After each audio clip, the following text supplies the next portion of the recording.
Okay, well, you're gonna have to excuse me here. I am not feeling well, so I am not recording myself for this. I'm recording my audio, and that's it. Anyways, let's get on with the topic of the video. Blue Protocol. Now that's a name I've not heard in a long time. Back in 2019, Bandai announced their latest project, a free-to-play MMORPG. The game would feature action combat and a vast open world. Now flash forward to 2024, and Blue Protocol is coming to a close. You know what they say, providing is something, huh? This game was announced several years back, before the pandemic, which at this point means it's basically ancient. However, Blue Protocol was a pretty decently anticipated MMORPG. The game suffered multiple issues and delays, even closed betas were delayed due to the game breaking bugs that occurred. However, it came to a point where I had lost hope of this game ever getting released outside of Japan. The game officially launched in Japan in 2023, 4 years after its initial announcement, and just a few months prior we had gotten a trailer from Bandai at the Game Awards saying they were trying to prepare for a global launch, or something to that effect. People were excited, and for a while I had some hope that we'd finally see this game come out. It had been so long, I was willing to even take just a beta test as proof that this was a real game that existed. Unfortunately, a little over a year later, it seems that Blue Protocol was not the success Bandai was hoping for. The game is scheduled to shut down next year in January, with its global release cancelled. Yes, this is another corpse to add to the pile of dead Bandai Namco games. I must ask that you leave. And if you know anything about me, I'm tired of Bandai doing this stuff. I don't fault them for canceling unprofitable projects. That's the nature of corporations and money. But I firmly believe the constant investment in these projects is a mistake. What I mean to say is yes, MMOs and gacha games can be profitable. But there comes a time where you have to realize that maybe you don't have the pull that you thought you had. Tales of Luminaria, God Eater Resonant Ops, Tales of Crestoria, and now Blue Protocol are a short list of games Bandai has launched and shut down in the past few years. I don't know if that's all of them, but these are the ones that I know about personally. None of these games lived long enough to even see their stories fully told, and better yet, 2 of them didn't even release outside of Japan. One was never planned to because it's not a popular IP, and the other one never made it because it wasn't profitable enough. This is a problem because every project has a creative vision behind it. On the other hand, I'll admit that the quality of the game itself is something that can be questioned.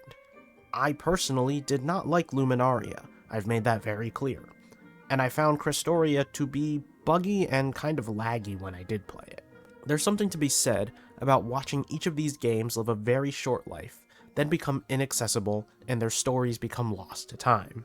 The unsurprising discontinuation of Blue Protocol is just the latest in the line of games to meet this fate from Bandai, and it doesn't feel like they're going to stop anytime soon.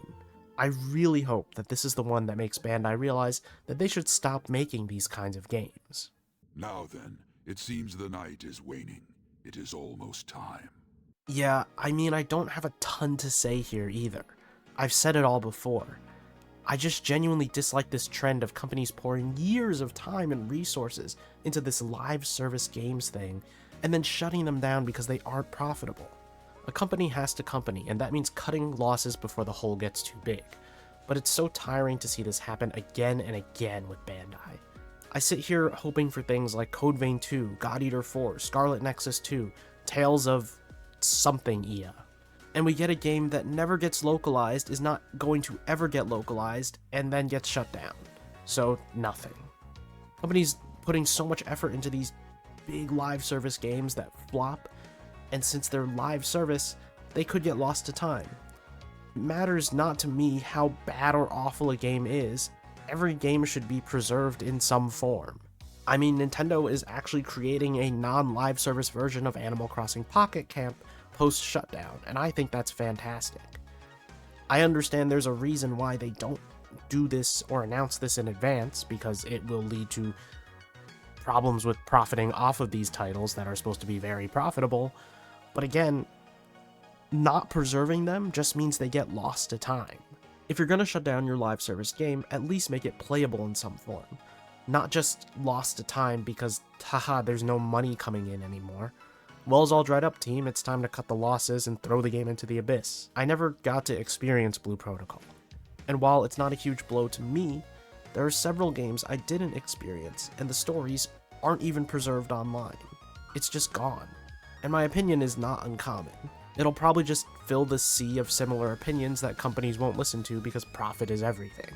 No point in preservation, because if it isn't making money, then it's not worth it.